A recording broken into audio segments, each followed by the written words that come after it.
Tes. Halo, halo. Selamat sore teman-teman semua. Selamat datang di sesi 3 Coding Kurma. Kita nanti akan ngebahas tentang vibe coding. Tapi sebelum itu mau tahu dong teman-teman semua gimana nih kabarnya dan dari mana aja nih. Boleh dong absen-absen di kolom komen ya. Ada yang dari Jogja atau tempat lain atau ada yang lagi mudik dalam perjalanan. Mungkin boleh komen-komen juga ya. Oke, dari Bogor. Dari Bogor lagi mudik nggak nih? Atau udah di kampung halaman ya? Salam kenal buat Kak Citra. Salam kenal juga buat teman-teman lainnya ya. Sambil nunggu teman-teman yang lain, mungkin aku izin share screen ya. Udah kelihatan ya? Oke, dari Pematang Siantar. Oke, selamat bergabung buat Mas Muhammad Dendi dan juga teman-teman yang lain ya. Oke, ini udah 15.34, kita mulai aja. Oh, wait. Oke, jadi di sesi 3 ini kita akan belajar tentang vibe coding, which kita akan belajar gimana caranya kita bisa bikin sebuah full stack application dengan AI. Terus nanti ada beberapa panduan juga ya sebelum memulai. Dan teman-teman di email juga akan dapat panduan gimana sih caranya step by step untuk memulai vibe coding gitu. Nah, untuk agenda hari ini, mungkin sebelum itu kita kenalan dulu dengan series dari Coding Kurma yang udah berjalan ya. Jadi kita ada 3 sesi, di mana sesinya tuh udah mulai dari 28 Februari lalu yang ngebahas tentang AI Engineer Roadmap. Jadi buat teman-teman yang udah join, itu nanti juga dapat apa namanya materialsnya juga ya. Dan ada sesi 2 udah dilakuin di 7 Maret kemarin. Ini bersama Hamzah itu ngebahas tentang practical AI automation with NetN. Nah, untuk yang hari ini sesi terakhir dari Coding Kurma Series itu belajar tentang vibe coding bersama aku.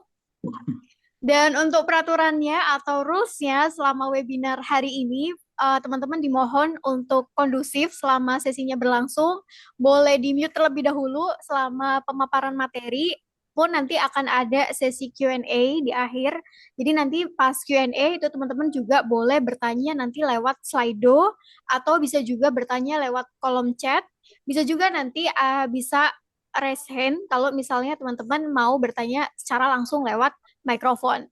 Nah, di webinar kali ini juga jangan lupa untuk komplit survei, jadi pastinya ada form feedback dan juga absen ya. Nanti teman-teman boleh isi untuk klaim sertifikat dan juga scholarship benefit dari Ruang Guru Engineering Academy. Nah, pastinya di sesi webinar itu kita juga akan nge-share materials dan juga sesi recordingnya nanti di day 1 sampai 3 teman-teman juga bisa akses. Dan kalau misalnya ada question itu boleh banget nanti buat submit di Slido. Untuk link Slido-nya ada di sini ya. Oh ya udah di-share juga sama Kakak admin. Makasih banyak. Iya, jadi sesi 1 udah mulai, tapi tenang aja kalau misalnya ketinggalan kita juga nanti ada apa namanya materialsnya yang di-share ya di sesi 1, sesi 2 dan juga sesi 3.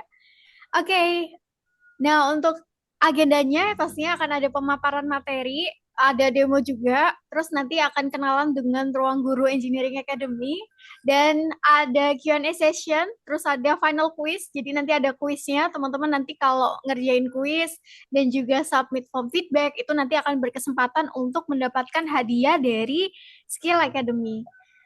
Oke, jangan lupa juga kalau nanti teman-teman mendapatkan insight baru atau belajar hal baru atau bahkan pas sesi itu ikut nyobain juga, jangan lupa share keseruannya di Instagram.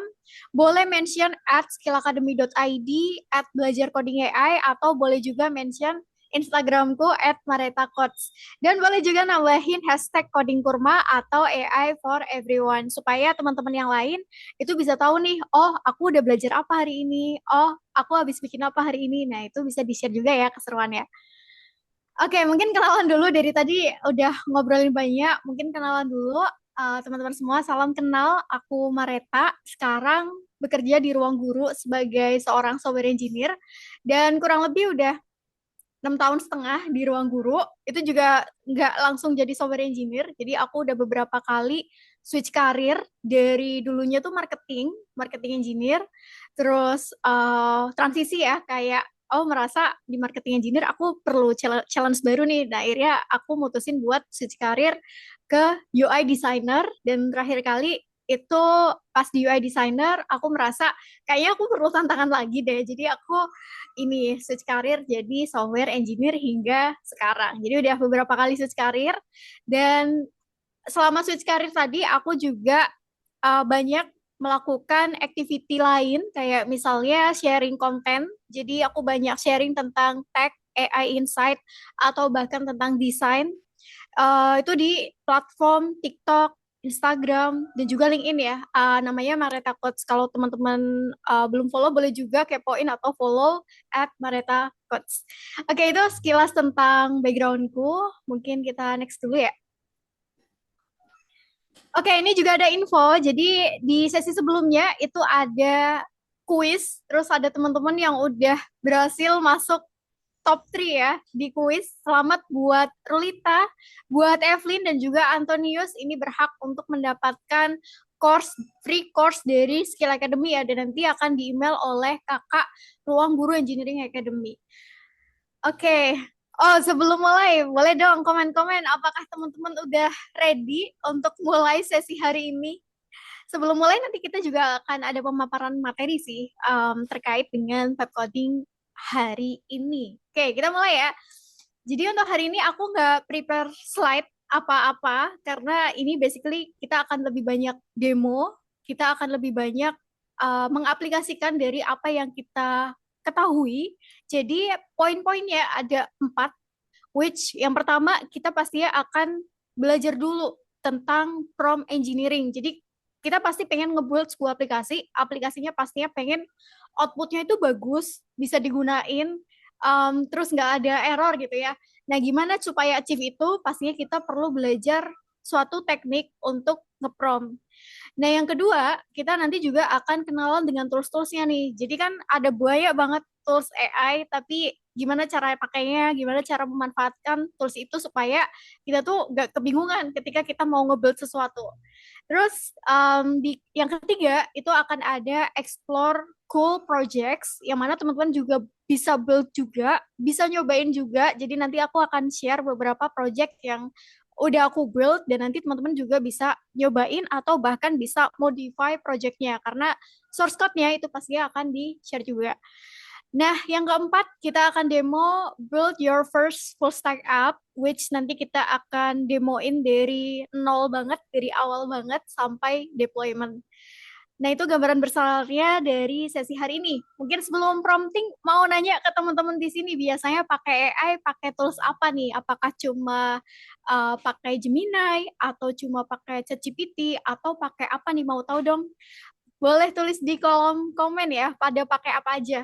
Oke, pakai Viscode, pakai Cloud. Cloud-nya pakai Cloud Code kah? Cursor. Oke, Cursor. Ada lagi yang pakai Windsurf, ChatGPT aja, Cloud Code. Oh, banyak juga ya pengguna Cloud Code. Ada yang JetBrains, Cloud Code. Oke. Ada yang pakai ini juga nggak, apa namanya, full Gemini, Gemini CLI atau yang lain? Anti gravity ya udah. Wah, ada yang pakai anti gravity juga. Oke, oke, oke. Oke, sebenarnya semua tools ini basically mirip-mirip ya secara functionality, mau pakai anti gravity, Visual Studio Code, JetBrains atau yang lain itu sebenarnya mirip-mirip, tapi yang membedakan adalah gimana caranya kita prompting dalam sebuah development ya. Oke, wait, ini ada beberapa partisipan. Sebentar ya, aku ACC dulu. Oke, nah untuk memulai itu, karena tadi teman-teman juga udah pada familiar ya, ada banyak banget tools yang dipakai. Tapi sebelum itu kita akan mulai dengan prompt engineering for coding terlebih dahulu. Jadi gimana caranya kita bisa nge-build app dengan bagus? Sebenarnya ada tekniknya. Nah mungkin aku catat-catat di sini ya, prompt engineering for coding itu sendiri. Sebenarnya itu nggak ada yang namanya aturan baku itu nggak ada dalam kita nge-prompting itu nggak ada aturan baku. Sebagai manusia, kalau dulu mungkin kita nge-build app itu hanya orang-orang engineer aja yang bisa bikin karena orang-orang engineer tadi pastinya ngetik manual ya, pakai codingan yang mereka ketahui. Nah sekarang itu udah beda banget. Semua orang itu bisa bikin app, semua orang itu cuma hanya mengandalkan bahasa manusia atau bahasa conversation sehari-hari. Nah itu di era sekarang ya. Jadi non-engineer, non-tech, semuanya bisa contribute untuk bikin app. Dan nggak ada aturan baku susunannya harus kayak gimana, tapi ada best practice-nya. Ada beberapa macam framework, tapi aku akan coba menjelaskan framework yang umum ya, paling umum dipakai sama Google. Jadi ada yang namanya ini ya, kenalan dulu. Mungkin kenalan sama ini ya dulu, prompt engineering. Nah, ini tuh apa sih? Sebenarnya ini tuh seni prompting atau kita seni berkomunikasi sama AI. Nah, itu seni prompting gimana kita bisa berkomunikasi dengan AI sehingga AI itu bisa menghasilkan output yang bagus. Nah, di sini ada frameworknya. Mungkin aku jelasin kayak gini ya, singkat aja. Jadi ada macam-macam ya, ada T, pastinya kita bisa ngasih task ke AI-nya. Apa sih yang ingin AI lakukan untuk kita? Apa sih yang output diharapkan yang AI bisa lakuin untuk kita? Itu task. Task sendiri itu bisa kayak kata kerja. Misalnya teman-teman pengen ngebuat aplikasi. Nah, task itu bisa kayak buatkan aplikasi. Aplikasinya itu aplikasi apa nih? Misalnya web, full stack. Nah, di tag sendiri kita juga bisa definisiin outputnya. Misalnya outputnya pengen pakai tech stack apa nih? Misalnya React. Pengen pakai database apa. Jadi itu bisa didefinisiin lagi. Semakin detail di tags, itu semakin akan menyempit ya scope-nya ya. Dan itu pasti hasilnya lebih bagus. Tapi kalau nanti ada banyak tags, jadi kalau teman-teman misalnya tagsnya kayak buatkan aplikasi web full stack pakai React, tambahkan fitur notifikasi, autentikasi, terus ada lain-lain. Jadi ada banyak task sekaligus yang dilakuin sama AI, itu justru kurang bagus. Jadi dalam ngeprom itu baiknya itu jangan semua task, walaupun kita tahu kita mau bikin apa aja, tapi AI nggak bisa ngelakuin semuanya sekaligus karena itu nanti hasilnya akan kurang maksimal. That's why task itu cukup biasanya di awal-awal itu cukup kayak gambaran besarnya dulu apa yang ingin dibuat, baru nanti kita kerucutin kayak oke okay, gambaran besarnya udah jadi, kita mau nambahin fitur apa itu juga harus satu.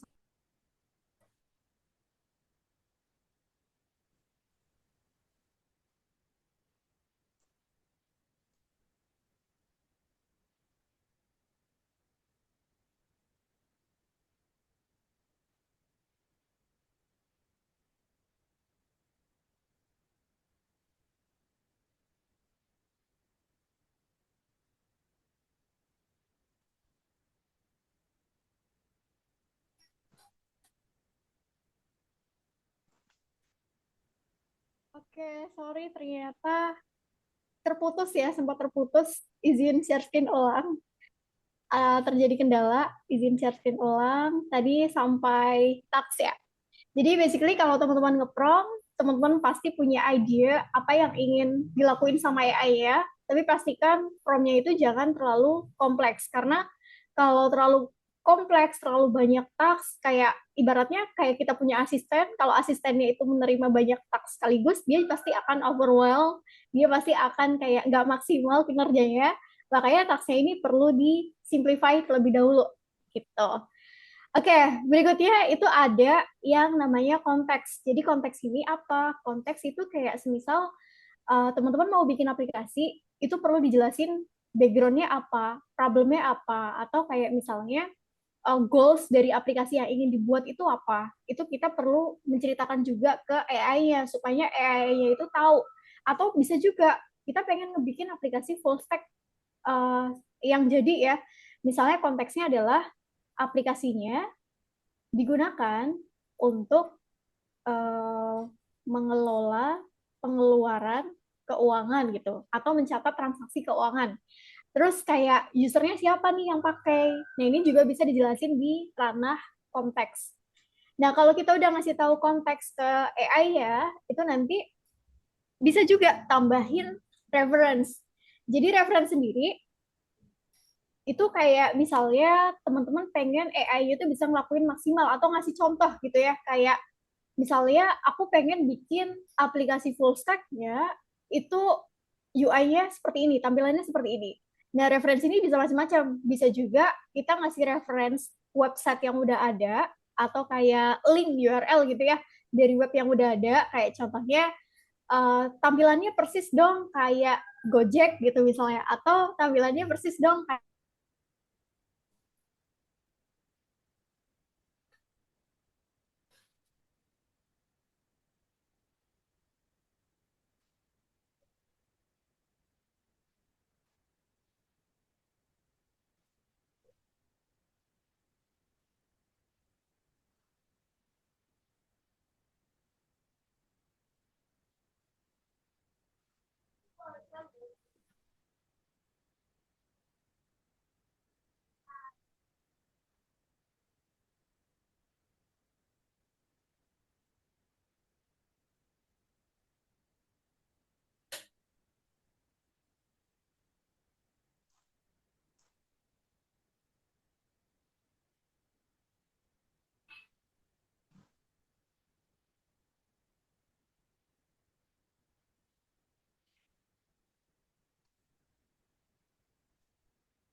Halo Kak Mareta, udah bergabung lagi Kak?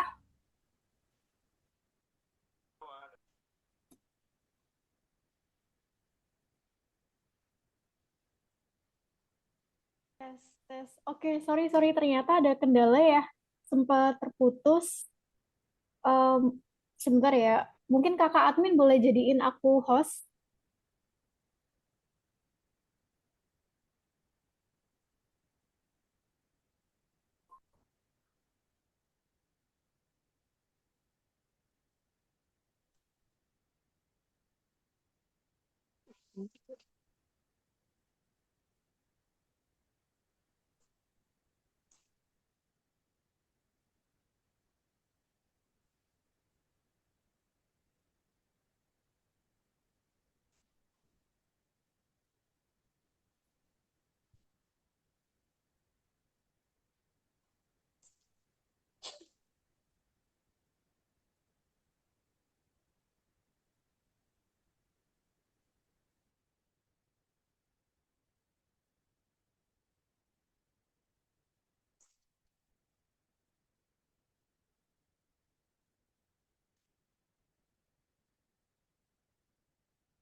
Kakak admin Skill Academy boleh dibantu Kak Mareta dijadiin host dulu biar bisa share screen.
Oke, sorry, ternyata tadi ada kendala teknis. Sekarang share screen-nya udah kelihatan kah?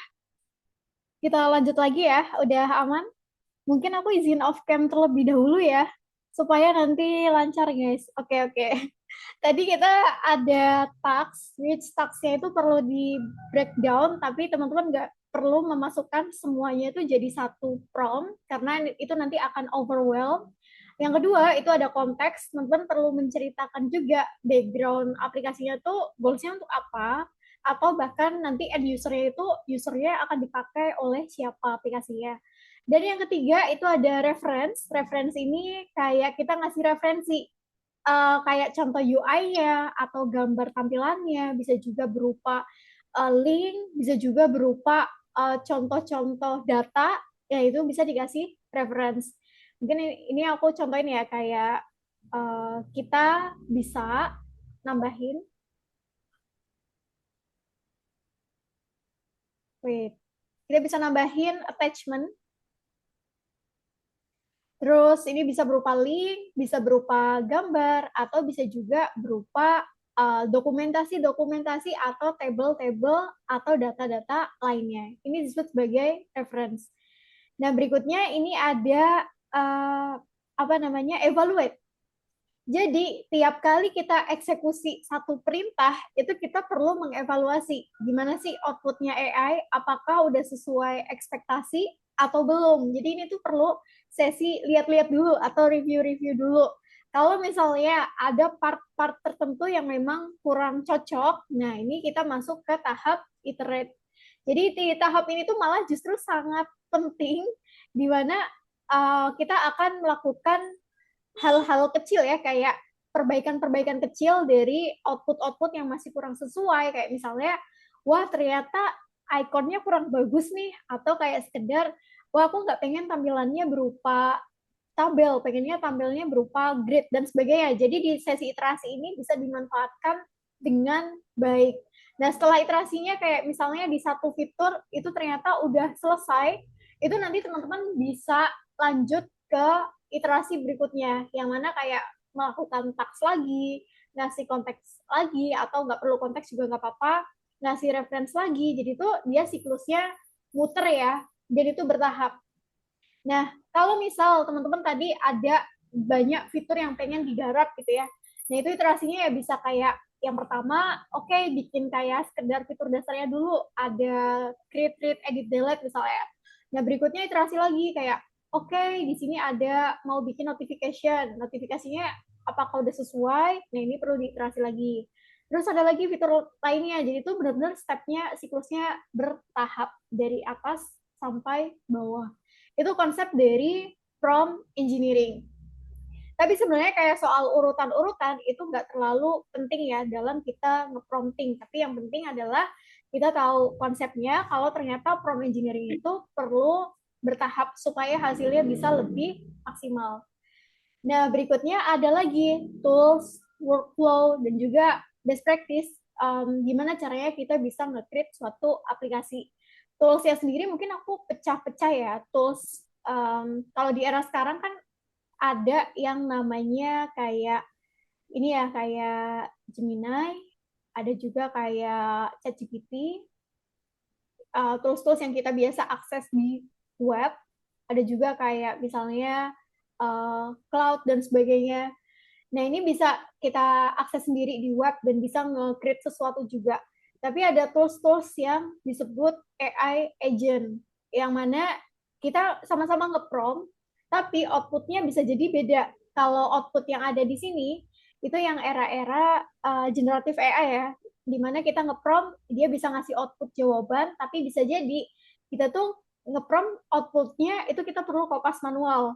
Nah, sekarang ada era AI agent, di mana kita sama-sama nge-prompt, tapi outputnya dia bisa ngelakuin semuanya sendiri, kayak nge-create filenya sendiri, ngedit sendiri, dia nge-delete sendiri, memutuskan sendiri, terus sampai tahap ya udah kita tinggal nyuruh-nyuruh aja, dia akan ngelakuin semuanya sendiri, dari planning sampai execution dia bisa ngerjain sendiri, bahkan sampai testing juga ya.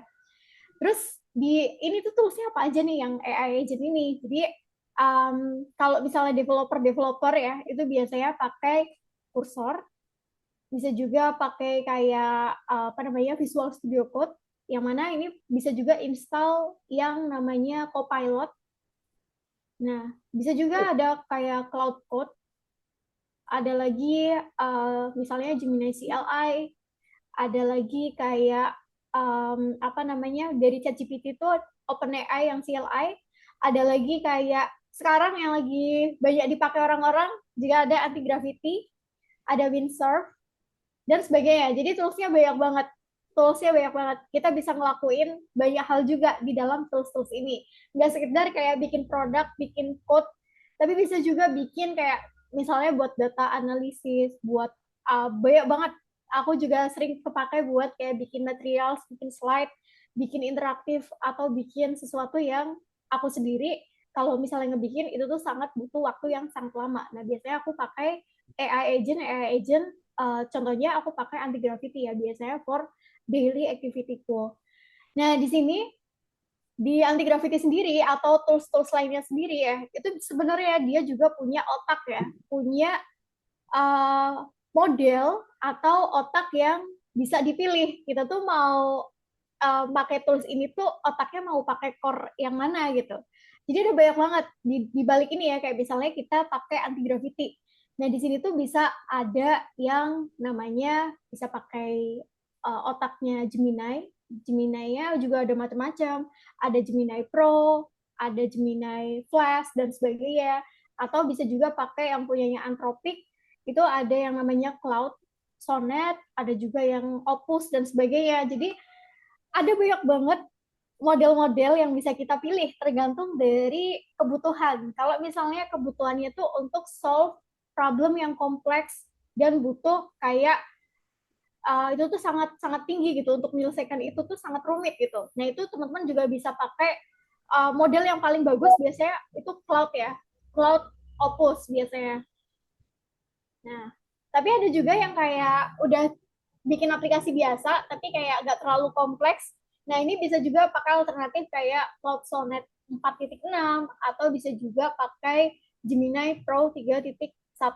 Tapi kalau personal use sendiri, kalau aku sendiri biasa ya, aku lebih suka hal-hal yang relate ke logic, aplikasi dan sebagainya itu aku pakai Cloud Sonnet ya. Kalau Opus tuh agak terlalu lama buat dia nge-generate sesuatu karena dia thinkingnya tuh sangat deep banget dalam menyelesaikan suatu task yang kompleks. Dan biasanya aku pakai Cloud Sonnet, tapi kalau misalnya untuk urusan UI, UI UX gitu ya, itu Gemini Pro menurutku yang paling bagus dibanding Cloud Sonnet. So far dari yang aku pakai ya, dia bisa ngebikin UI itu yang kadang tuh kita bikin UI tapi tuh ada kayak ciri khasnya itu tuh buatan AI. Kalau Gemini 3.1 Pro itu lebih bagus gitu hasilnya itu kayak buatan manusia. Kayak dia lebih bersih, lebih kayak apa ya, sesuai harapan lah dari yang kita kasih referensi. Biasanya Gemini 3.1 Pro buat bikin UI-nya. Kita juga bisa switch model-model ini ya kalau misalnya kita berkaitan dengan percobaan pas bikin aplikasi itu bisa di switch juga. Oke, itu seputar tools-nya ya. Nah kalau workflow-nya gimana? Kalau workflow-nya mungkin kita kenalan workflow dalam kita nge-create aplikasi pakai AI. Ini mungkin dari daily use ya, kayak misalnya idea apa sih yang pengen kita bikin, problem apa sih yang ingin kita solve. Nah ini urutannya, kita pasti punya idea dulu. Bahkan di idea sendiri kita juga bisa kayak gambarin atau kayak kita mau bikin apa, fiturnya ada apa aja, terus kayak apa namanya usernya itu nanti yang pakai siapa dan kira-kira gambarannya flow-nya kayak apa, itu idea. Nah habis idea ini kita bisa langsung masuk ke tahap prompting ya. Nah di prompting ini kita udah pakai ya tools-tools tadi kayak anti gravity dan sebagainya. Kita mulai berkomunikasi sama AI ya dari idea yang ingin kita realisasikan. Nah ini kita mulai prompting. Nah, di tahap prompting ada iterasi dan sebagainya. Itu tuh di prompting itu udah include yang namanya tahap desain. Si AI bisa ngebikin desainnya. Desainnya itu udah jadi code sekalian ya. Dia juga udah include nih kayak development-nya, integrasi back-end dan sebagainya. Ini udah bisa ngerjain itu si AI ya di tahap prompting ini. Terus ada lagi kita prompting, kita juga bisa minta AI-nya untuk testing apakah aplikasinya itu udah jalan dengan baik atau enggak. Nah, kalau misalnya ada bug, dia juga bisa ngebenerin dirinya sendiri. Ada lagi tahap deployment. Jadi pas prompting kita juga bisa minta deploy dong sekalian. Deployment itu apa? Jadi deployment itu kita bisa nge-publish aplikasi kita ke publik ya. Nah, ini deployment. Oke, ini semuanya dilakukan di tahap prompting sampai tahap deployment itu bisa dikerjain oleh AI. Nah, sekarang karena kita udah familiar mungkin ya, teman-teman juga udah kayak mungkin biasa prompting. Nah, sekarang mungkin kita akan mulai ya. Tapi sebelum mulai, aku akan demoin beberapa project yang udah dibikin. Nah, teman-teman juga bisa akses di sini nih, Coding Kurma Hub. Jadi ini beberapa referensi project yang aku bikin tuh secepat kilat dari AI yang ngebikin sebenarnya. Cuma aku tinggal prompting-prompting aja. Jadi di sini ada kita bisa bikin misalnya daily tracker untuk belajar IELTS. Misalnya week 1, week 2 sampai week 8 itu kita bisa bikin minta AI-nya kayak aku punya target 2 bulan untuk belajar IELTS, kira-kira materialsnya apa ya yang bisa aku kejar gitu ya. Dia bisa ngebikinin perharinya beda, kita bisa ngechecklist kita tuh udah ngelakuin itu atau belum gitu. Dan ini udah deploy juga ya, teman-teman nanti boleh nyobain. Dia ngebikin plan sendiri, terus bisa ngegenerate itu sendiri. Terus ada lagi ini demo terkait Magic Safari. Jadi ini waktu itu iseng main sama ponakan ya. Jadi ponakan tuh um, suka eksplorasi. Ini tuh bikinin permainan untuk ponakan kayak ayo kita jalan-jalan secara virtual. Nah ini AI juga yang bikinin. Jadi di sini setiap kali kita jalan-jalan, kita nemu hewannya, kalau kita klik itu akan dapetin suara hewannya, suara gajah itu seperti apa, suara harimau seperti apa. Dan ini suaranya real, beneran pakai suara hewannya itu sendiri. Dan ini asetnya mungkin ada background putihnya, tapi ini juga bisa diimprove lagi ya nanti ketika iterasi. Nah ini salah satu contoh-contoh lainnya, ada magic sketch, ada emotion detector. Jadi ketika kita on cam, kita ekspresikan sesuatu, itu nanti AI bisa ngedetect kita tuh lagi apa. Bahkan kayak bubble pop, ini permainan buat anak-anak, dia pakai gestur, dia bisa mecahin balon. Bisa juga magic sketch. Magic sketch ini kayak, oke kita kelihatan kamera ya. Nah kita bisa drawing, terus bisa nebak apa yang kita drawing itu tuh gambar, dia bisa nebak itu tuh gambar apa. Ini contoh referensi-referensi, bisa juga perhitungan matematika. Ini pakai gestur juga. Ini kalau teman-teman mau nyobain, ini di sini ya. Oke, source code-nya juga pasti akan di-share. Kita lanjut, itu beberapa contoh referensi, ada juga beberapa aplikasi-aplikasi lain yang aku sempat bikin, itu ada apa namanya, Vibe Ramadan ya.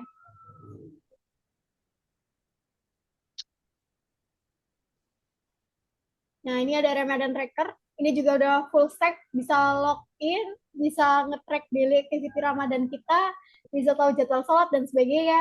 Ini juga dibikin pakai Vibe Coding. Itu beberapa contoh aplikasi-aplikasi yang dibikin sama Vibe Coding. Ada beberapa materials juga cocok buat misalnya guru ingin menyampaikan materi secara interaktif. Nah, itu juga cocok nih untuk pakai Vibe Coding, dipublish kalian, siswanya bisa cobain. Nah, itu cocok banget. Oke, itu beberapa use cases ya untuk project yang mana teman-teman juga bisa build. Sekarang kita mulai buat bikin from scratch. Mari ya, izin share entire screen dulu. Oke, udah kelihatan ya. Jadi untuk mulai, apa sih yang bisa dilakuin? Di sini ada panduan ya. Bentar ya. Oh ya, teman-teman nanti kalau teman-teman submit kayak feedback form dan apa namanya ngisi quiz, terus nanti teman-teman akan dapetin full resource post webinar coding kurma selama 3 sesi. Dan di sini untuk coding kurmanya itu nanti ada dapat slide-nya, ada dapat recording untuk day 2 dan day 3-nya. Terus ada lagi dapat source code dan sebagainya. Ini full ya. Dan ada panduan-panduannya juga kalau teman-teman ingin membaca full dokumentasi dari sesi hari ini. Oke, kita mulai dari pertama install dulu nih guys, apa namanya tools-nya. Jadi ada yang namanya, aku akan pakai anti gravity. Jadi kalau nanti teman-teman belum download, itu teman-teman bisa akses di sini ya untuk downloadnya. Ini bisa disesuaikan pakai OS apa, entah itu Windows atau Mac, itu bisa disesuaikan kembali. Habis itu, kalau misalnya udah download, itu teman-teman perlu login ya, atau daftar pakai akun Google teman-teman. Jadi ini pakai akun Google dan ini gratis ya. Nah ini di sini kalau ingin download, nah karena aku udah download, aku akan mulai ngebikin aplikasinya. Jadi pertama kali aku akan nyimpennya dulu tuh di mana aplikasinya. Jadi di sini aku akan nyimpen di dalam downloads, terus aku akan nyimpen misalnya di dalam folder GitHub ya. Kita bikin folder baru. Aku akan bikin tracker expense app. Jadi di sini aku akan bikin folder baru. Foldernya kosongan, benar-benar kosong. Kita isi aja namanya misalnya tracker expense. Atau kita pengen ngebikin aplikasi pencatatan pengeluaran ya. Nah ini tinggal di enter aja. Bikin folder baru dan itu kosong. Nah kalau misalnya udah bikin folder kosong, kita bisa ngebuka anti gravity kita yang udah kita install. Kita coba buka dulu. Oke, mungkin di sini bisa new window ya supaya kosongan. Nah ini mungkin halaman teman-teman juga kayak gini. Jangan lupa untuk login supaya teman-teman bisa nikmati akses dari anti gravity yang gratis ini. Nah ini kita bisa open folder. Ini akan step by step ya. Nah kita ingat-ingat foldernya tadi tuh kita simpen di mana. Nah aku tadi kan bikinnya di downloads dan di dalam GitHub ya. Nah, aku mau buka folder yang tracker expense yang udah aku bikin ini. Dan ini isinya kosong ya, tinggal klik open. Nah, terus tinggal klik yes, I trust the author-nya. Nah, ini benar-benar masih kosong. Terus kita kenalan juga ada apa aja sih di sebelah kiri. Ini nanti ada tempat untuk beberapa filenya itu ditampung di sini. Beberapa file-file yang nanti AI-nya bikin itu di sebelah kiri ini. Di sebelah sini yang gede ini space buat ngelihat kode yang di-generate sama AI-nya. Nah, di sebelah kanan itu ada sidebar buat kita prompting. Jadi promptingnya itu nanti di sini ya. Dan teman-teman juga bisa memilih mau mode promptingnya itu prompting yang ada planningnya atau ya udah prompting nanti AI-nya langsung eksekusi aja, nggak ada planning sama sekali. Ada plus minusnya ya. Kalau planning, ini ada dua mode ya. Planning itu biasanya akan minim error karena di awal tuh udah kayak disusunin kayak oh ini mau bikin kayak gini sesuai ekspektasi nggak nih. Kalau kita oke ya kita bisa proses. Kalau nggak oke kita bisa revisi si planningnya. Kalau fast ini ya udah kita prompting dia ngegenerate sendiri, nggak ada konfirmasi apa-apa misalnya ya ini mode fast. Tapi kalau planning ini biasanya agak terlalu lama aja sih. Kalau misalnya kita lagi demo, itu kurang cocok kalau planning. Tapi kalau fast, karena ini waktunya juga terbatas, nah ini bisa pilih yang mode fast, biar lebih cepat ngegenerate-nya. Bisa juga teman-teman setting-setting lainnya ya, kayak modelnya ini mau pakai model apa. Kalau UI, pengen UI yang bagus, itu pakai Gemini 3.1 Pro. Tapi biasanya dia agak lama untuk membuat UI yang bagus tadi. Nah, untuk MVP sendiri kayak fase-fase awal, aku akan pakai yang Cloud Sonnet 4.6 karena biasanya untuk urusan code ini biasanya lebih bagus ya. Ada juga pilihan yang lain kayak Opus, ada GPT, OSS, dan sebagainya. Nah, ini bisa dipilih juga sesuai kebutuhan. Terus kalau mau ngecek kayak limitnya masih sisa berapa ya, nah ini bisa dicek juga di anti-gravity settings ya. Nah, di sini ada advanced settings. Ini untuk ngeliatin modelnya kita tuh sisa berapa dan akan kuotanya tuh di reset lagi tuh kapan gitu. Nah, itu bisa dicek juga buat teman-teman yang mau ngecek kuotanya dari tiap-tiap model itu sisa berapa. Gitu guys. Oke, kita mulai ya. Kita akan mulai bikin aplikasinya. Jadi aku akan mulai dari promptingnya. Jadi promptingnya akan mulai buatkan aku full stack aplikasi web untuk track pengeluaran atau bikin tracker expense. Nah, di sini teman-teman boleh mention mau pakai tech stack apa, tapi kalau misalnya mungkin background-nya non-IT nih, nggak tahu harus pakai tech stack apa, ini juga nggak perlu mention, juga nggak apa-apa. Nah, mungkin dijelasin juga sesuai kebutuhannya. Tracker expense ini pengennya dipakai di mobile doang kah? Atau bisa juga kayak pengen semuanya di desktop juga bisa kepake gitu ya. Nah, bisa ditambahin kayak aplikasinya responsif untuk web gitu ya, bisa mobile friendly dan sebagainya. Terus karena aku mau bikin dari awal mau didefinisiin si tracker expense app ini pakai Firestore database. Jadi aku akan ngebikin promnya kayak gini.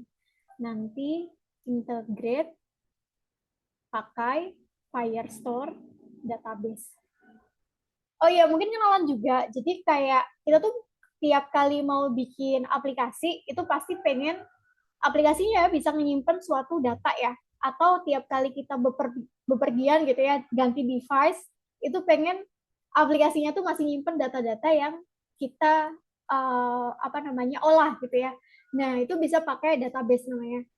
Ada banyak banget database, ada Supabase, Firestore, ada kayak MySQL atau kayak Postgre dan sebagainya, banyak banget. Dan ini kita akan coba demoin spesifik buat Firestore database ya. Nah, ini kita akan minta AI buat bikin. Kita enter. Misalnya promnya pertama kayak gini dulu. Nanti tinggal kita iterasiin lagi. Dia akan mode generating, thinking. Nah, dia akan ngecek dulu directory proyeknya. Oh, ternyata proyeknya kosong nih. Nah, dia juga, oh ya, teman-teman juga bisa nambahin skill ke AI-nya, mau ada skill apa. Kebetulan aku udah koneksiin si AI-nya ini ke, apa namanya, Firebase ya, sama deployment. Jadi ini bisa ditambah juga, kalau mau nambah skill itu bisa di settings. Nanti bisa ditambah, mau nambahin skill apa. Nah, ini bisa bisa dipilih ya, mau always run atau ask every time. Jadi kalau ask every time itu kita perlu ngeklik, perlu konfirmasi dari kita. Ini tuh mau dijalanin atau enggak. Nah, aku mau yang always run. Jadi itu nggak perlu konfirmasi dari kita, dia akan ngejalanin sendiri. Nah, dia mulai ngebikinin struktur projectnya pakai Vite. Dia mulai bikin sendiri. Jadi ini codingan yang dibikinin sama AI-nya di sebelah kiri. Nah, dia akan install dependensinya. Kita tungguin. Jadi kalau kita ngaktifin mode always run, ya pokoknya dia jalan sendiri aja. Kita hanya ngeliatin ya apa yang AI ingin buat. Dan dia juga pakai instalasi lainnya, ada Lucid React, ada nanti biasanya antara pakai Tailwind atau ShadCN, itu nanti AI-nya yang bikin ya. Nah, kalau misalnya kayak, aku kurang setuju nih, nah ini teman-teman juga bisa interrupt. Di sini ada interrupt yang warna merah. Ini buat nge-stop kalau misalnya kurang srek ya, dengan apa yang AI bikin. Tuh, dia udah ngebikinin, instalasi selesai, dia akan nge-build aplikasinya, ada error atau enggak. Sambil ngebikin, nah di sini diperluin Firebase configuration. Jadi kayak misalnya API key-nya dan sebagainya itu dapetin dari mana nih si Firebase config ini gitu. Nah, kalau misalnya teman-teman nggak tahu di mana nih aku bisa dapetinnya, itu juga sama, bisa nanya AI, AI, aku mau dapetin Firebase config, caranya gimana nih? Bisa nge-prompting juga, teman-teman. Atau kalau aku biasa pakai Firebase juga, jadi aku tahu aku nyarinya di mana. Nah, aku akan demoin kayak sambil nunggu AI bikinin sesuatu, kita coba masuk ke Firebase dulu. Firebase ini dari Google ya. Firebase. Kita coba cari di Google. Nah, ini Firebase. Aku mau teman-teman bisa daftar. Karena aku udah daftar, aku akan pakai akunku sendiri ya. Nah, ini halaman Firebase. Jadi basically kita bisa bikin real-time database, bisa bikin apa namanya banyak banget konfigurasi-konfigurasi dari Google Cloud ya, Google Console. Nah, kita bisa klik go to console. Nah, di sini ada beberapa project yang udah aku bikin integrasiin pakai Firebase, Firestore database ada dalamnya ya. Nah, kalau misalnya mau bikin baru, caranya gimana nih? Caranya bisa create a new Firebase project. Nah, ini diklik aja. Terus kita masukin enter your project name. Ini bebas namanya. Aku mau namain projectnya Tracker Expense. Nah, project name-nya bebas ya. Kak itu harus masukin kartu kredit ya kayaknya, walaupun nol di bulan pertama. Oh iya, Itu untuk trial ya, untuk yang si anti gravity ya. Tapi kalau nggak trial juga nggak apa-apa. Dia defaultnya gratis. Atau bisa diabaikan aja. Oke. Kak, kalau Gravity sama Canvas punyanya Gemini itu bedanya apa ya, Kak? Canvas punyanya Gemini, basically kalau Canvas di Gemini itu kita nggak bisa fleksibel untuk ngebikin aplikasi yang kita custom domainnya, kita custom fitur-fiturnya, itu biasanya lebih terbatas. Nah kalau anti gravity itu lebih leluasa, dia bisa bikin di dalam komputer kita sekalian gitu. Dia bisa ngebikin kayak file-file ini, itu kesimpan di komputer kita, bisa custom banget. Jadi lebih fleksibel aja kalau pakai anti gravity gitu. Iya, bisa bikin aplikasi Berarti kalau macam-macam. Canvas itu nggak bisa anu ya ditaruh di Streamlit gitu nggak ditaruh di apa namanya? Ini nggak bisa ya di publik gitu nggak bisa ya? Ya, nggak bisa. Paling kita nge-share link Gemini-nya doang gitu biasanya. Iya, kalau ini udah bisa public yang si anti gravity. Gitu. Oke, kita lanjut dulu ya untuk setupnya. Jadi ini untuk Firebase-nya, teman-teman udah masukin namanya bebas. Nah ini aku nggak akan pakai enable Gemini in Firebase, jadi aku akan unchecklist aja karena nggak perlu juga. Terus ini Google Analytics aku juga nggak perlu, jadi aku cukup di disable aja ya dan create project. Kita tungguin. Nanti bisa minta recordingnya, ya nanti akan ada recordingnya. Oh ya teman-teman, kalau tiap nanti ngisi post webinar atau absensi ya, itu nanti akan dapat semua resource ya, recordingnya nanti akan taruh di sini, panduan vibe codingnya juga, ini udah ada step by step yang udah disusun kayak dari awal banget, nanti akan di-share juga pastinya, langkah-langkahnya, cara ngepromnya, termasuk kayak cara deployment-nya, cara bikin setup Firebase-nya, itu semuanya udah ada di dokumentasi ini ya. Nanti kalau teman-teman isi form feedback akan dapetin semua ini dari D1, D2, D3. Gitu. Nah, ini udah ready Firebase ya. Kita klik continue. Nah, di sini kita bisa continue ya. Oke. Ini udah dikebikin sih tracker expense. Nah, kita coba klik. Nah, oke. Kita lihat dulu ke bawah ya. Nah, di sini masih kosong. Nah, kita pengen ngebikin Firestore database. Jadi, teman-teman ada menu database di sini. Database and storage ini ya. Nah, pilih yang Firestore. Oh ya, ini AI-nya ngebuka aplikasi sendiri, guys. Aku nggak ngebuka apa-apa ya, tapi AI-nya dia tiba-tiba ngebuka browser sendiri. Dia nampilin sendiri dan akan testing sendiri nih si AI-nya. Aku akan abaikan dulu ya. Oke, kita bikin kayak setup database-nya dulu ya, karena nanti bakal diintegrasiin juga. Jadi teman-teman tadi pilih menu database, pilih yang Firestore. Nah, kita tunggu. Nanti kita akan bikin Firestore database dari awal. Gimana cara bikinnya? Nah, ini akan create database. Terus pilih yang standard edition. Pilih lokasinya Jakarta ya. Nah, ini Jakarta. Terus next. Nah, ini bisa pilih mau start in test mode atau production mode. Aku akan production mode ya. Biar nanti sekalian di deploy juga. Nah, kita akan bikin database. Tungguin. Oke, kita tunggu. Sambil tunggu, kita lihat dulu apa yang sudah AI lakuin. Dia udah testing-testing sendiri pokoknya ya. Udah ngebikin semua code-nya. Tinggal nanti kita tweak aja apa yang masih kurang sama yang AI bikinin. Nah ini dia udah ngebikinin database-nya nih. Ini masih kosong. Tinggal kita masukin kredensial yang tadi AI butuhin gitu ya. Itu tinggal masuk ke bagian project overview. Sorry, masuk ke settings general ya.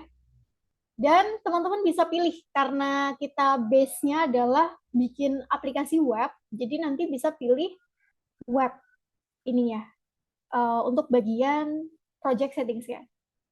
Nah, kita masukin namanya sama dari aplikasi yang pengen kita daftarin. Namanya adalah tracker expense. Nah, tinggal kita registerin si app-nya. Kita tunggu. Oke. Nah, di sini udah keluar nih kayak Firebase config yang tadi AI butuhin. Nah, kita bisa copy, minta AI-nya buat bikinin environment-nya. Ini bisa pakai env gitu ya. Atau ya nanti tinggal paste aja, terus taruh AI-nya suruh integrasiin. Nah, kita bisa taruh ke sini, nanti AI-nya akan ngebikinin. Saya akan langsung masukkan config. Nah, dia akan ngedit sendiri. Nah, ini bisa allow this conversation.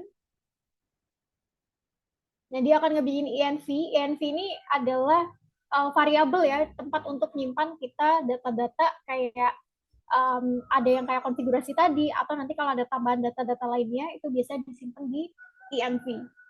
Nah, dia akan mulai integrasi ini ke dalam env. Bentuknya kayak apa? Bentuknya kayak gini. Cuma ada variabel sama value aja. Itu env. Nah, dia mulai ngebikinin.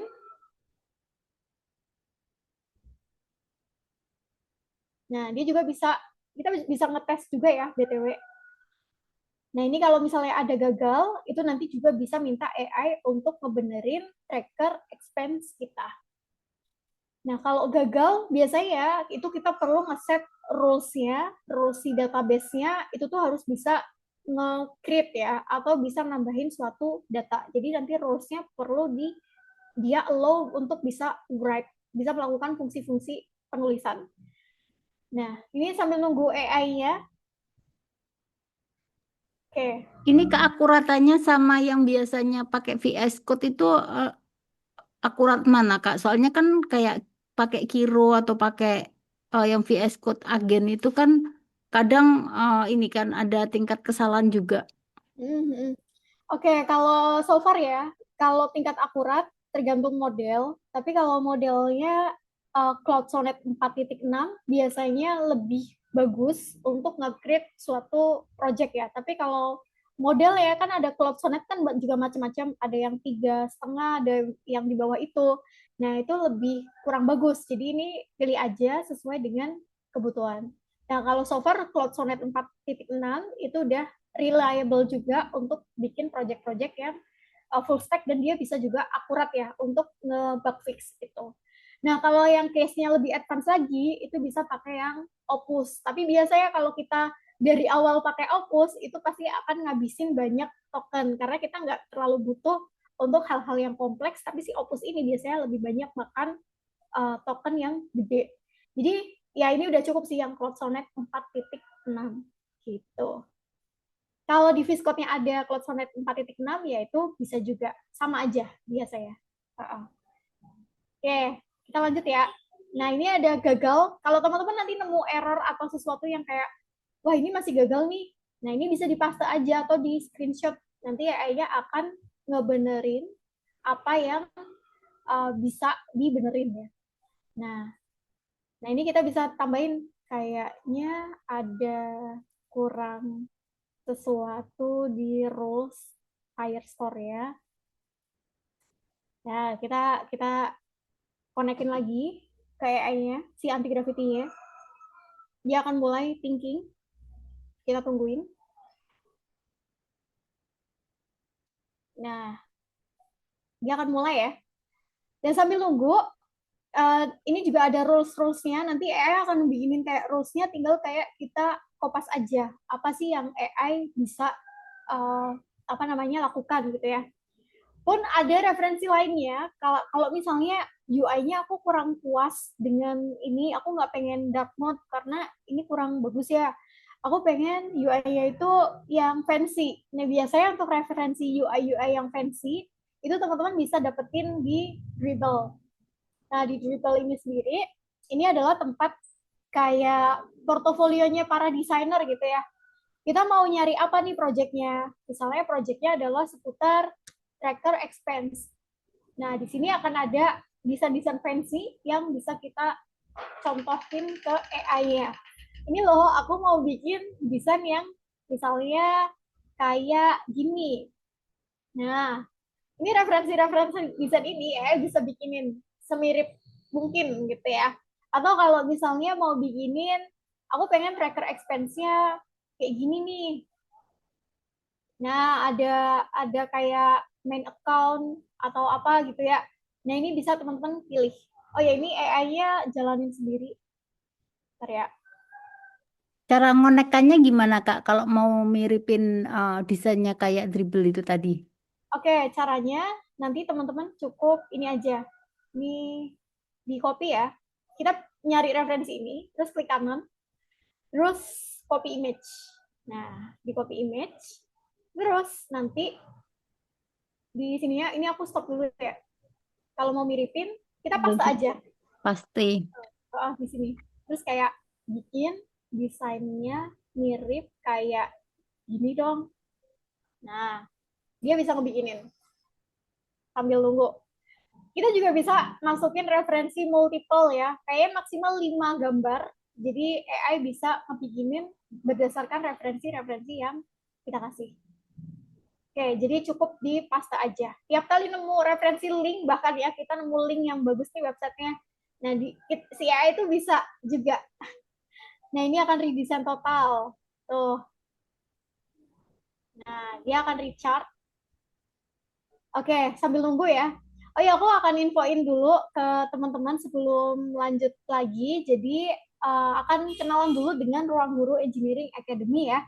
Jadi di Ruang Guru Engineering Academy itu apa? Dia basically adalah sebuah tempat atau pelatihan ya, pelatihan bootcamp online, secara online untuk belajar tentang AI engineering. Jadi apa itu AI engineering gitu ya?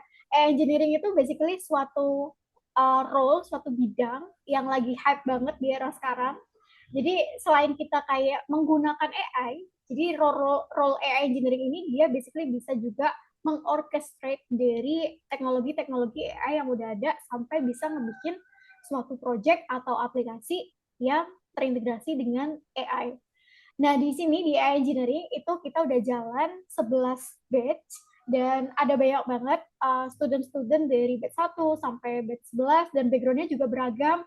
Ada yang dari tech, ada juga yang non-tech yang sama-sama pengen belajar dunia AI Engineering.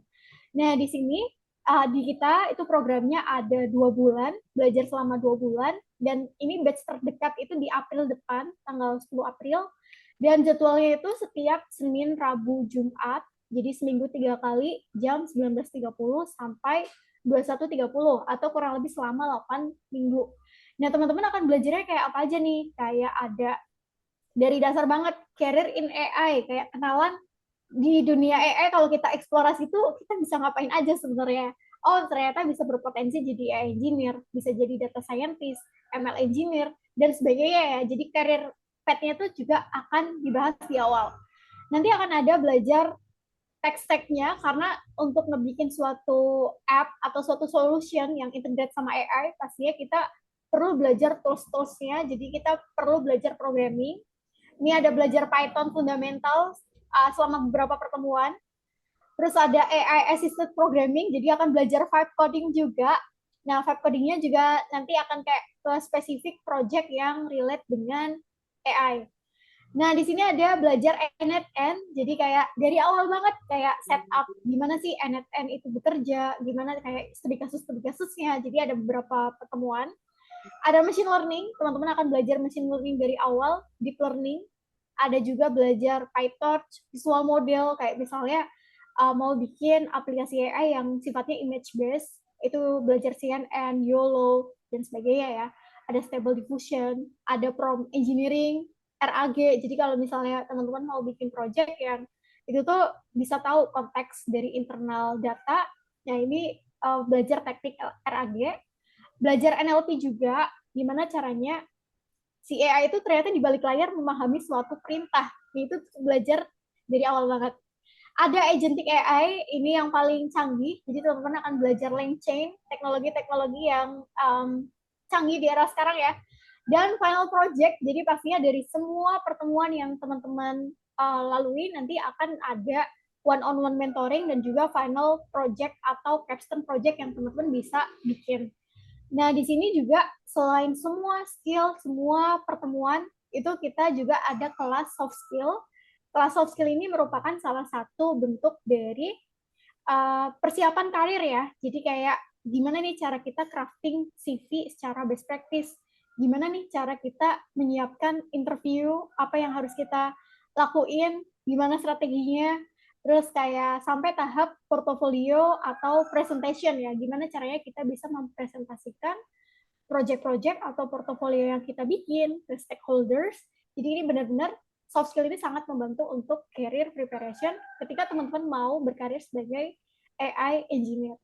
Nah, untuk mentornya, kita ada beberapa mentor, ada dari background-nya data scientist, terus move switch ke dosen, ada juga yang machine learning engineer, ada juga Mas Levi, VP of Engineering, ada juga yang background-nya software engineer dan experience di NetN.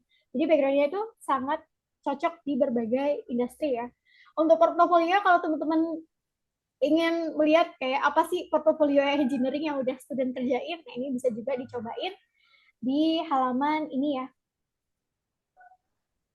Oh, biaya atau price list-nya, untuk biaya bisa dilihat di bawah ya. Jadi untuk program selama 8 minggu tadi, mulai belajar dari awal, kita sebenarnya ada 2 program.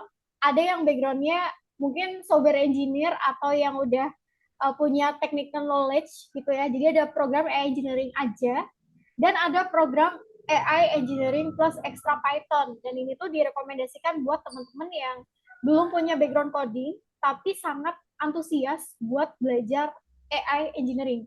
Ini juga available buat teman-teman yang non-IT ya. Dan pertemuannya pastinya akan lebih banyak. Untuk yang extra Python ini ya, ada 29 sesi. Kalau yang engineering biasa aja tuh cuma 21 sesi. Karena memang nggak ada pendalaman Python-nya yang sedalam AI engineering extra Python ya. Jadi ini dari 5 juta, itu jadi 4 juta. Ada program khusus mahasiswa juga.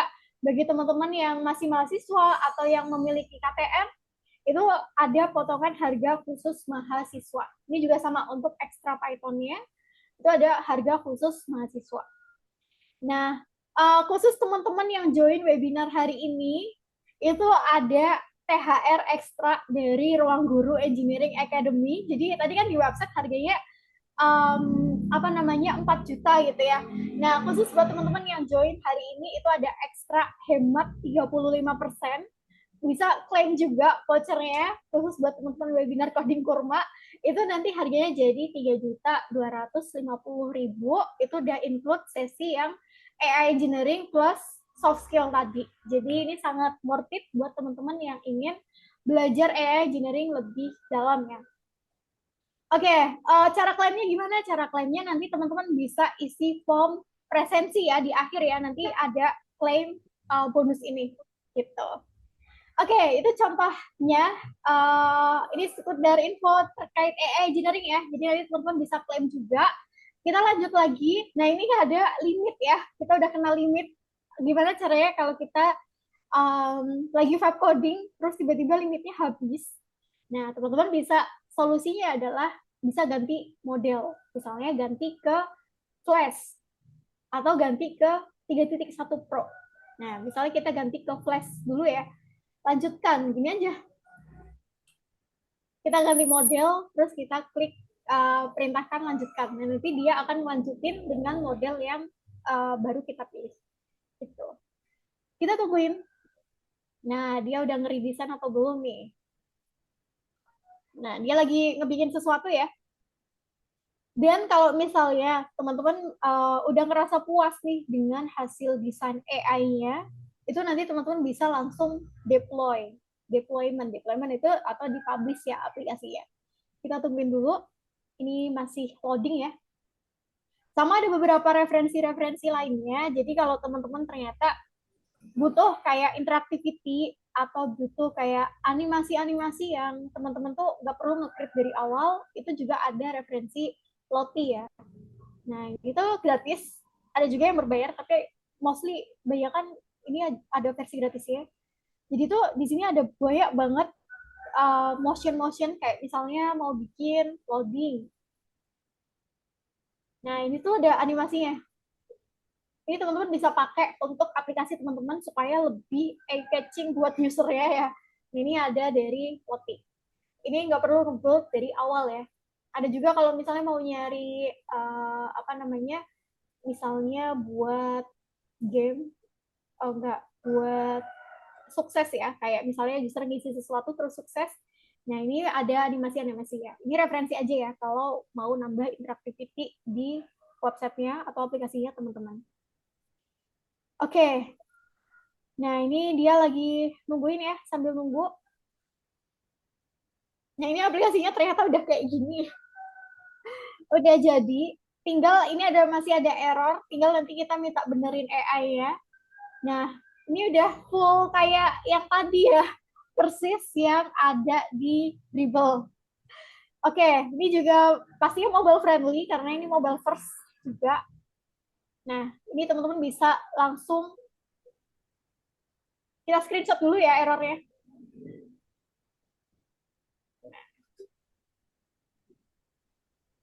Nah, ini juga bisa di drag and drop ya untuk screenshot ya. Kayaknya masih blank. Oh ya, karena ini info itu deh kayaknya. Oke, ini kita minta AI-nya buat masih gagal buat nambahin data di Firestore. Nah, ini kalau misalnya ada error bisa di screenshot atau bisa juga kita request. Nah, ini dia akan ngebikinin rules-nya ya. Nah, ini kita bisa copy rules ya. Tinggal kita ke Firestore lagi. Kita ke Firestore ke sini. Ini di close aja. Kita ke Firestore dulu. Nah, kita di sini ada menu rules. Nah, di sini rules-nya bisa diedit. Kita bisa sesuaikan. Nah, ini bisa dipaste aja dan publish kayak gini ya. Oke, ini udah publish. Nah, udah publish, tinggal kita refresh aplikasi kita. Nah, sekarang udah nggak ada error sama sekali ya. Kita coba nambahin pengeluaran transaksi kita. Oke, kita coba tambah sekarang. Nah, wah keren juga ya. Dia bikin pop-up. Padahal aku nggak minta bikinin pop-up. Judul transaksinya adalah aku habis kemarin misalnya makan bakso. Enggak, aku mau tulis bakso aja. Jumlahnya beli bakso 20.000. Tanggalnya karena aku mau transaksinya kemarin. Nah, ini aku mau kategoriin sebagai makanan dan minuman. Dah, simpan. Bisa nggak nih? Wow, ternyata bisa, guys. Nah, ini pengeluarannya 20.000. Nah, kita kita kita coba lihat lagi. Kalau kita refresh, datanya hilang nggak nih? Ternyata nggak hilang ya. Terus, ini juga ada ringkasan. Oh, ternyata total pengeluaran kita ini ada satu transaksi 20.000. Ada laporan juga. Aku nggak tahu laporannya udah dibikin atau belum. Kayaknya belum ya. Tapi nanti bisa minta AI-nya buat bikin monthly report buat diri kita. Mau dikirim email, mau sebagainya. Ini juga bisa diintegrasiin ke automation-nya. Oke, kita coba lihat di database-nya dulu nih, guys. Database-nya ada nggak sih? Oh, ternyata udah berhasil nyimpen ke database ya. Dia 20.000, kategorinya food, dan ini titelnya bakso. Dan kalau kita move ke aplikasi ke desktop kah, dibuka di HP kah, ini juga datanya akan sinkron ke data ini. Tinggal langkah berikutnya, karena aplikasinya udah sesuai ekspektasi, tinggal kita deploy. Apa yang harus kita lakuin buat deploy? Tinggal kita memerintahkan aja. Deploy dong ke Netlify. Udah kayak gini aja. Untuk deployment ada banyak ya. Ada Railway, Netlify, ada Vercel. Tapi biasanya aku sering pakai Netlify. Jadi teman-teman juga boleh untuk nyobain deployment di Netlify. Nggak perlu setup apa-apa sebenarnya, cuma nyuruh AI-nya aja buat deploy. Nah, kalau kita nggak mention si Netlify-nya, juga nggak apa-apa, nanti AI akan di-set sendiri mau deploy pakai apa. Nah, dia lagi, karena aku install MCP juga ya, jadi aku install skill, tapi kalau nggak ada skill juga nggak apa-apa, masih sama-sama bisa ngedeploy aplikasi kita. Tinggal kita suruh-suruh aja ya. Nah, dia akan mulai analyze outputnya, akan mulai build biasanya sampai nanti bikin, misalnya teman-teman kepikiran deployment-nya URL-nya apa, itu nanti bisa juga dimasukin ke prompt ya. Mau dong deployment ke URL trackerexpensemareta.netlify.com misalnya. Itu juga bisa. Nah, ini tinggal kita suruh-suruh AI aja. Oke, kita tunggu. Sambil nunggu, nanti hasil deployment itu teman-teman bisa share ke orang lain. Jadi orang lain juga sama-sama bisa merasakan aplikasi yang kita bikin. Nah, kalau misalnya mau tiap orang itu bisa nge-track pengeluaran yang beda-beda, berarti perlu apa? Perlu ada autentikasi kayak nambahin login Google atau bikin akun baru supaya itu bisa personalize kan. Misalnya aku Mareta, pengeluaranku tadi beli bakso 20.000. Orang lain kan pengennya pengeluarannya kan riset dari nol kan. Pengennya beda kan, dia refresh dari bikin trackingnya sendiri gitu. Jadi dia bisa juga nambahin autentikasi ke Google. Kalau mau nambahin fitur-fitur login kayak gitu juga sama, tinggal nyuruh AI-nya aja buat deploy ke Netlify, buat bikinin fiturnya. Nah ini udah bikin ini. Nah ini udah jadi. Nah ini kebetulan konflik ya dengan deployment aku udah deploy sebelumnya. Mau ganti deh, mau ganti dong ke tracker expense trial.netlify.app. Ini project baru. Nah sebelumnya aku udah pernah bikin deployment soalnya sebelum sesi webinar tadi. Jadi ini masih pakai data yang lama ya. Nah ini mau bikin project baru. Nah ini teman-teman juga bisa ngebikin, oh itu tuh project baru dan datanya baru gitu. Oke, itu seputar Netlify. Ada pertanyaan dulu. Oh, ada slide-nya ya. Kita coba dulu ya buka slide dari teman-teman. Aku belum sempat buka slide dari tadi. Oke, dia udah ngebikinin. Kalau misalnya masih ada error, tinggal minta AI ya. Nah, ini udah sesuai ya. Ini teman-teman boleh nyobain juga aplikasi yang kita bikin bareng-bareng. Ini di sini, kalau mau nambahin ada extra login, tinggal tambahin fitur login dong, atau kayak gini nih, tambahin fitur authentication login dong pakai Google. Nah nanti di awal tuh akan disuruh login pakai akun Google kita, nanti semuanya akan restart dari nol. Nah ini nanti semua orang jadi ikut, kalau masuk di link yang sama tanpa authentication nanti ya orang-orang ini akan dapat apa namanya, bisa ngisi bareng-bareng, datanya jadi sharing. Nah kita pengen ada autentikasi gitu ya, semua orang bisa dapetin trackernya sendiri-sendiri. Nah ini bisa ditambahin, cukup prompting aja. Nanti tiap ada perubahan tinggal nyuruh AI ya, deploy dong perubahannya, udah gitu doang. Itu sesimpel itu kalau kita mau bikin aplikasi. Oke, itu kira-kira konsepnya ya guys. Mau bikin UI-nya bagus, itu pakai, nah ini bisa juga nih dimanipulasi. Karena kita sharing ya, nggak ada authentication sama sekali. Kalau mau nambahin authentication, teman-teman bisa nyuruh AI-nya aja supaya ada fitur login-nya gitu. Nah ini bisa dihapus juga nggak nih? Bisa ternyata. Ini bisa diedit. Nah ini bisa diedit juga. Gitu guys. Gitu aplikasinya. Tinggal tambahin login page gitu-gitu. Nanti tinggal minta deployment. Oke, di sini ada pertanyaan ya. Bentar, dari yang populer dulu.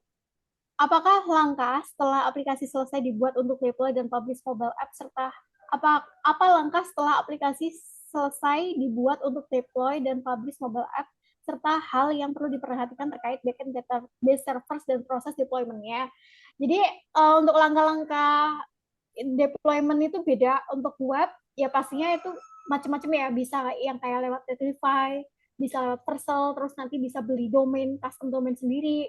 Nah, untuk database dan servernya, kayak misalnya kita ada banyak tadi ya kayak konfigurasi, ya itu sebaiknya ketika kita bikin, itu bisa disimpan di virtual environment atau local ENV kalau di development kita, atau di ENV-nya pas kita ngedeploy sesuatu. Jadi supaya lebih secure. Jangan sampai kita nge-publish hal-hal yang itu tuh sensitif, relate ke konfigurasi-konfigurasi kita, terus ada gitu di publik. Nah itu nanti akan kena warning juga dari Google-nya kalau kita nge-publish sesuatu yang sensitif. Jadi sebaiknya untuk hal-hal yang kayak tadi konfigurasi itu disimpan di environment aja. Itu. skill plugin atau MCP apa yang wajib diinstal agar bagus, best practice-nya seperti apa. Oke, MCP itu banyak. Nah, kita bisa nambahin skill ya. Itu di sini ya. Sorry, di settings ya. Jadi MCP-nya itu teman-teman bisa nambahin di sini. Di customization. Tuh error. Kayak koneksiku lagi kurang bagus, tapi di sini teman-teman bisa nambahin MCP custom path atau kayak ada banyak banget. Tapi kalau misalnya teman-teman mau nyoba install, itu ada MCP for anti-gravity. Nah, di sini ada sebenarnya ada list-listnya, ada apa aja. Ada BigQuery, ada Looker, ada GitHub, Firebase, Heroku, dan sebagainya. Ini dipakai aja sesuai kebutuhan. Kalau emang butuhnya emang misalnya database buat apa namanya Firestore, ya udah install. Butuh buat Netlify, ya udah install. PayPal dan sebagainya, ada banyak banget MCP yang support. Kalau aku sendiri, aku sesuai kebutuhan. Nah, ini good news-nya adalah MCP Google itu udah support dengan Figma Dev Mode. Jadi desain yang ada di Figma itu bisa sama persis diimplementasikan jadi codingan yang kita mau. Cukup kita install aja Figma Dev Mode MCP, terus udah tinggal nanti kita paste link node-nya, link Figma-nya. Figma itu desain ya. Itu nanti dia bisa nge-create UI persis kayak di Figma. Nah, ini install aja sesuai kebutuhan, guys. Sebenarnya nggak ada best practice, tapi install sesuai kebutuhan aja sih lebih tepatnya. Gitu. Sebenarnya bisa custom ya, custom MCP. Dulu aku pernah install custom MCP ini, UBMCP. Ini basically dia bisa nge-create kayak ngedit Google Docs, ngedit Gmail, ngedit sebagainya. Banyak banget UBMCP ini. Ya bisa dicobain juga. Bisa dipakai di cloud juga. Cara mengaktifkan auto approve gimana? Karena terlalu banyak yang minta approve. Caranya adalah cukup bentar. Ini udah ke ini ya. Bentar. Caranya nanti ketika ada minta approve itu diklik aja. Diklik kayak always allow di bagian kayak pokoknya di sini ada bagian kayak yang bisa diklik kayak mau approve sekali. Nah, ini pilih yang always run aja. Nanti dia akan nge-run terus, nggak akan minta approval lagi. Nah, itu aktifin aja, always run. Itu ya. Bagaimana cara bug fix dan make sure security yang aman setelah berhasil bikin web app? Kalau cara bug fix-nya, itu sebenarnya akan lebih bagus kalau misalnya kita punya knowledge atau fundamental coding ya. Jadi kayak kita tahu apa nih yang masih lemah, apa nih yang masih kurang. Nah, itu tinggal prompting sebenarnya, balik ke promptingnya. Atau kayak apa nih struktur yang masih kurang bagus. Kita minta AI-nya buat revamp atau buat refactor. Nah, kalau belum punya basic coding, itu simply sebenarnya tinggal minta tolong dong implement best practice dari segi keamanan, dari segi struktur project supaya ibaratnya kayak nggak ada bug gitu. Dan nanti dia bisa refactor sesuai dengan apa yang kita prompting. Tapi kalau kita punya fundamental knowledge, itu akan lebih bagus karena kita bisa spesifik tahu celahnya di mana, dan nanti kita bisa ngepromptnya tuh spesifik itu gitu. Tapi kalau belum punya, itu nanti sesimpel bisa minta AI buat refactorin sesuai bug best practice dan minim bug ya gitu. Apakah konsep web coding sudah menjadi tren di Indonesia? Bagaimana prospek karir di masa depan bagi developer yang menggunakan pendekatan ini? Ini menarik. Ya, web coding bener udah jadi tren, nggak cuma di Indonesia, tapi di global ya. Semua orang yang non-tech, product manager, bisnis, sebagainya, itu sebenarnya bisa web coding. Dan kayak ibaratnya kita sama-sama punya senjata yang sama. Jadi aku engineer, aku juga bisa web coding, teman-teman yang lain yang non-engineer juga bisa melakukan bikin aplikasi yang sama. Nah, cuma bedanya adalah prospek karir ya. Sebenarnya sekarang udah demand-nya udah mulai turun, kayak software engineer, front-end engineer, dan sebagainya itu udah mulai turun. Nggak se-hype kayak dulu lagi, jadi nggak terlalu spesial malahan. Justru yang lagi hype adalah AI engineering, ML engineer, data scientist, itu lagi hype banget di era sekarang ya. Kalau untuk software engineering developer, itu sebenarnya demand-nya lagi turun. Tapi apa yang bisa kita lakukan sebagai software engineer adalah kita nggak cuma kontribusi ngoding doang, kita bisa melakukan impact yang lainnya. Tentunya ya dengan memanfaatkan vibe coding ini. Nah, simple kayak cerita yang aku pernah share juga di LinkedIn.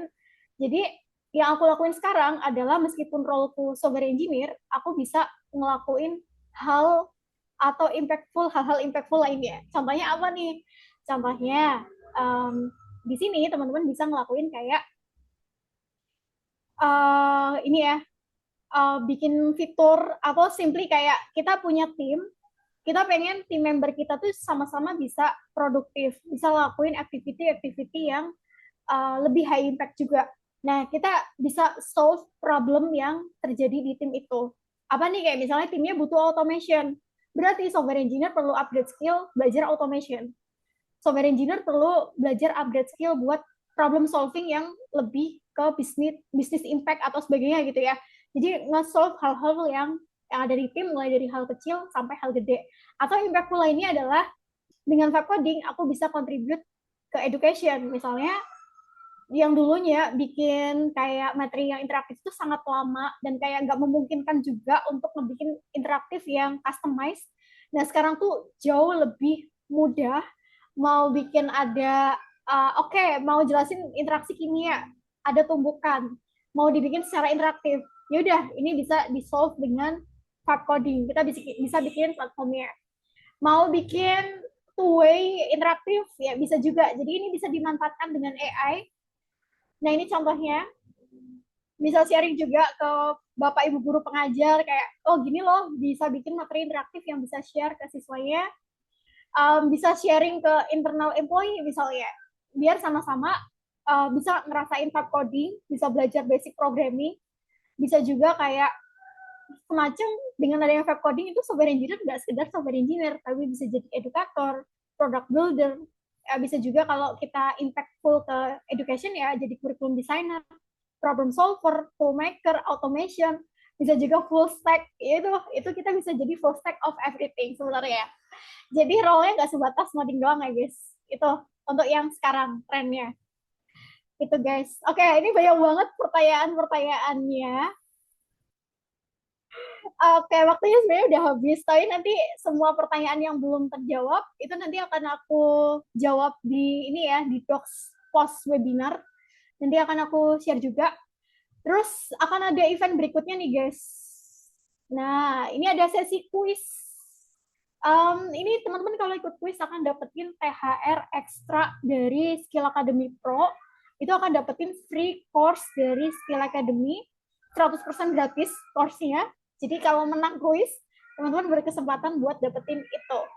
Nah, caranya teman-teman bisa submit form feedback terlebih dahulu ya. Nah, ini form feedback atau absensi, nanti otomatis akan dapat sertifikatnya. Kalau teman-teman isi form feedback, akan dapat sertifikat webinarnya sama post material yang aku sempat share tadi. Semuanya akan dapat. Jadi jangan lupa isi feedbacknya. Berikutnya, waktunya kita kuis supaya dapat berkesempatan menangin THR dari Skill Academy Pro. Nah, ini kuisnya nih. Kita join, jangan lupa join. Nah, ini bisa scan atau bisa juga masukin code-nya. Nah, join-nya di sini. Jangan lupa pakai nama asli, guys. Soalnya kalau nggak nama asli, nanti nggak bisa dihubungin dong buat dapetin hadiah. Diisi pakai nama asli. Ini feel free to join. Yuk, kita tungguin teman-teman join. Supaya nanti berkesempatan menangin THR dari Skill Academy Pro. Free ini ya, kelas gratis. Oke, kita tunggu. Yuk, yang belum join, ini kuisnya menarik. Bisa berkesempatan dapat hadiah top 3 yang udah kuis. Yuk. Kita tunggu teman-teman yang lain. Tapi sambil nunggu boleh juga submit kayak form aplikasi. Nanti akan dapetin automatically sertifikat dan juga source code dan semua resource materials-nya. Oke, ada lagi nih. Yuk, join. Terus jangan lupa share keseruan juga ke Insta Story. Nanti akan berkesempatan menangin hadiah dari THR Skill Academy Pro juga. Yuk, ada lagi nggak nih yang join? Kita tunggu ya, 17.04. Oke, masih berkesempatan untuk bisa join nih, guys. Oke, 17.04 kita mulai. 17.04 kita mulai. Ada lagi nggak nih? Oke, ada lagi? Oke, sebentar lagi kita mulai. Ya, 17.04, sebentar lagi. Oke, 50 orang. Satu, enggak, belum 17.04. Kita tunggu sebentar lagi. Atau kita mulai aja. Udah, kita mulai ya. Apa perbedaan dasar antara coding tradisional dengan coding?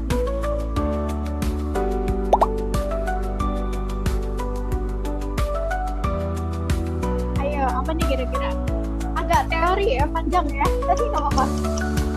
Coba teman-teman boleh menjawab.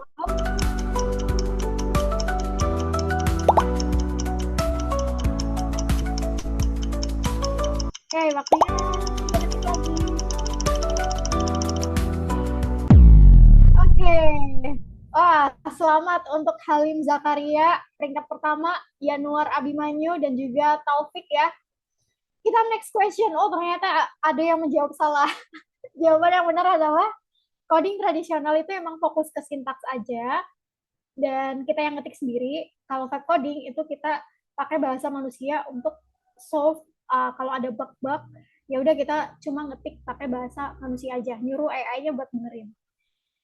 Oke, apa yang harus kamu lakukan jika AI jadi berpikir kode yang halusinasi atau error?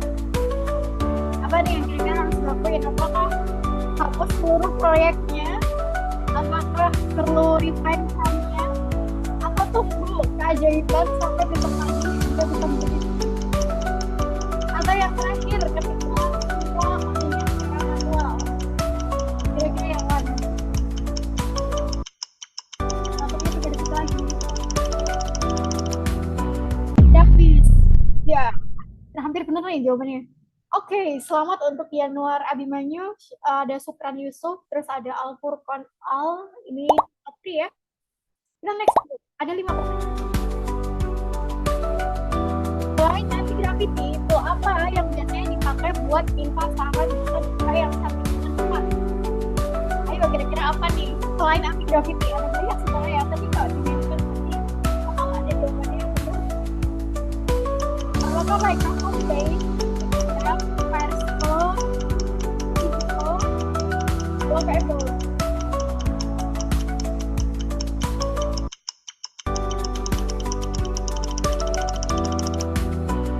Oke, yang mana nih? Oke, jawabannya banyak yang salah, tapi ada yang benar juga. Selamat untuk Al Furqan, ada Muhammad Ridho Nurul Ihsan, dan ada Supran Yusuf. Top 3. Yang ini ada yang salah. Mavic Jam ini dari Figma, ini fungsinya buat ngedesain doang. Firestore itu untuk nyimpen database. Sedangkan kalau Microsoft Paint itu ya udah itu aplikasi buat gambar punyanya Microsoft. Jadi yang benar V0 dan Lovable ya kalau kita mau bikin UI dengan iterasi cepat. Apa resiko utama dari overprompting? Memberikan terlalu banyak instruksi sekaligus. Apakah membuat server anti-gravity jadi panas dan lambat? Ini yang faktor utama ya. Yang tadi udah sempat di-mention, namanya task itu apa yang akan terjadi? Apakah jadi kehilangan fokus? Overwhelm?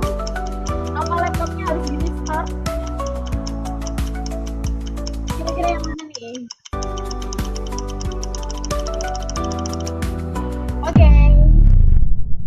Oke, selamat buat Al Furqan Al, terus ada Muhammad Ridho dan juga Supran Yusuf, masih top 3 ya. Jadi jawaban yang benar adalah kalau kita terlalu banyak tasks, ngasih AI-nya tasks dalam satu waktu, AI-nya akan buyar, kehilangan fokus dan gak maksimal. Jadi jawabannya adalah C. Selamat buat teman-teman yang benar. Terus bagaimana cara nambah fitur dulu pada aplikasi yang sudah live di Android? Melakukan pull request, mengirimkan instruksi terbaru, atau menggantikan server, atau membayar lagi license.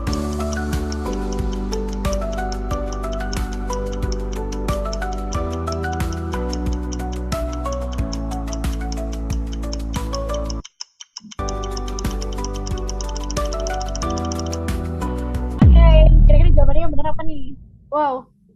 Oh, nomor 1 Muhammad Ridho, selamat. Nomor 2 Al Furqan, nomor 3 Sukran Yusuf. Selamat, selamat.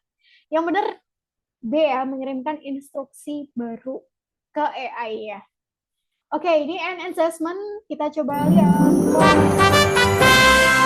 Selamat untuk Ahmad Sukron, Ahmad Furqan ya, dan juga Muhammad Ridho. Nanti akan dihubungi oleh tim Ruang Guru Engineering Academy untuk dapetin kesempatan kelas gratis dari Skill Academy Pro.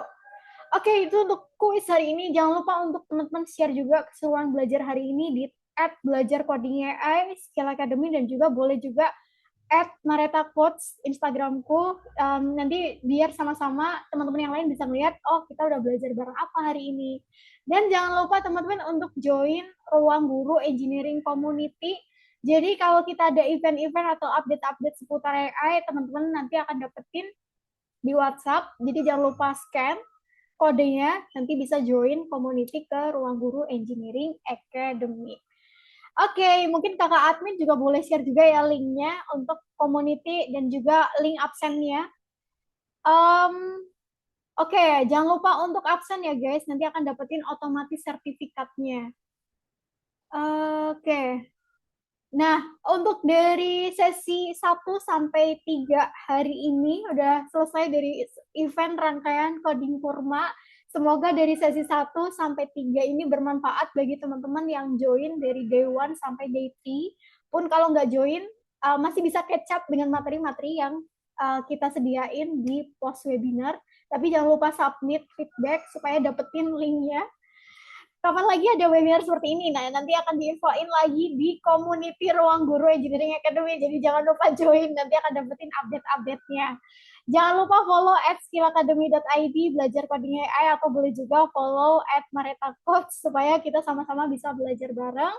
Jangan lupa share keseruannya juga. Semoga sesi day 1 sampai day 3 ini bermanfaat bagi kita semua, bagi teman-teman yang mengikuti, dan bisa juga diimplementasikan di kehidupan sehari-hari. Dari aku dan tim Ruang Guru Engineering Academy, izin pamit. Selamat berbuka puasa bagi teman-teman yang puasa, sebentar lagi akan berbuka. Dan sampai bertemu lagi di sesi ke depan. Terima kasih teman-teman semua. Semoga harinya menyenangkan, dan kalau lagi mudik semoga lancar perjalanannya. Terima kasih guys. Bye. Kita tutup.